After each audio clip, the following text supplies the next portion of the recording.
जैसे कि सभी को पता है कि हम एचपी पीजीटी फिजिक्स के क्वेश्चन सॉल्व कर रहे हैं डेली के डेली हमारे चैनल पे। तो कोई भी स्टूडेंट अगर नया है हमारे चैनल को सब्सक्राइब कर ले, ताकि कोई भी न्यू वीडियो हम अपने चैनल पे अपलोड करते हैं तो उसकी नोटिफिकेशन आप तक आ जाए। तो नेक्स्ट क्वेश्चन है हमारा स्टैटिस्टिकल फिजिक्स में से। तो उन्होंने पूछा है कि canonical ensemble is related to, ठीक है। तो सबसे पहले तो आपको ये पता होना चाहिए कि 3 तरह के एंसेंबल होते हैं, ठीक है। 3 तरह के एंसेंबल रहते हैं। एक होता है हमारे पास कैनोनिकल एंसेंबल, एक होता है कैनोनिकल एंसेंबल। फर्स्ट हमारे पास एक माइक्रो कैनोनिकल, एक होता है कैनोनिकल और एक होता है ग्रैंड कैनोनिकल, ठीक है। तो हमारे पास सबसे पहले मतलब कैनोनिकल एंसेंबल के बेस पे क्वेश्चन है, तो कैनोनिकल एंसेंबल की ही मैं बात करूंगी। कैनोनिकल एंसेंबल में नंबर ऑफ पार्टिकल एक्सचेंज नहीं करते हैं सराउंडिंग के साथ, बट एनर्जी एक्सचेंज करती है सराउंडिंग के साथ।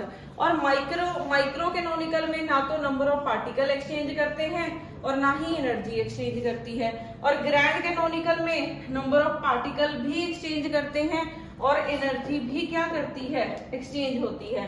तो अगर हम कैनोनिकल में देखें, ठीक है, तो कैनोनिकल में क्या रहता है कि एनर्जी एक्सचेंज हो रही है, ठीक है।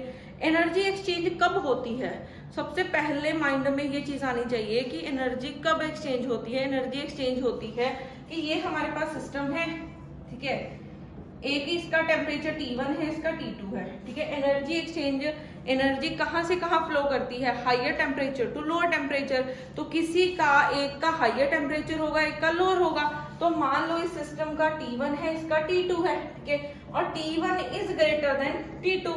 तो फर्स्ट लॉ हमें बताता है कि energy higher temperature body to lower temperature body जाती है तो एनर्जी यहाँ से यहाँ ट्रांसफर होगी, ठीक है।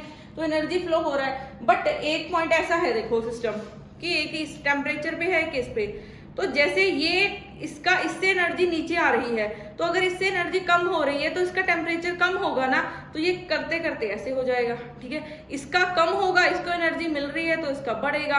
तो ये चीज ऐसे थी पहले, ये करते करते एक पॉइंट पे क्या हो जाएंगे, कॉमन, मतलब कि एक पॉइंट पे ये इक्वल हो जाएगा टेम्परेचर। जिस टाइम टेम्परेचर इक्वल हुआ, जिस टाइम पे टेम्परेचर इक्वल हुआ तब एनर्जी फ्लो बंद हो जाएगा, तब क्या आता है, थर्मल इक्विलिब्रियम आता है, ठीक है। तो कैनोनिकल एंसेंबल में क्या आता है, थर्मल इक्विलिब्रियम आता है, ठीक है, इसमें थर्मल इक्विलिब्रियम आता है। और अगर हम क्वेश्चन को देखें, canonical ensemble is related to size of system, नहीं, फ्रीडम ऑफ सिस्टम, नहीं, और number of particles in the system, number of particles in the system, नहीं, क्योंकि इसमें नंबर ऑफ पार्टिकल एक्सचेंज ही नहीं होते हैं। उसके बाद थर्मल इक्विलिब्रियम, ऑप्शन डी क्या हो जाएगा, करेक्ट हो जाएगा।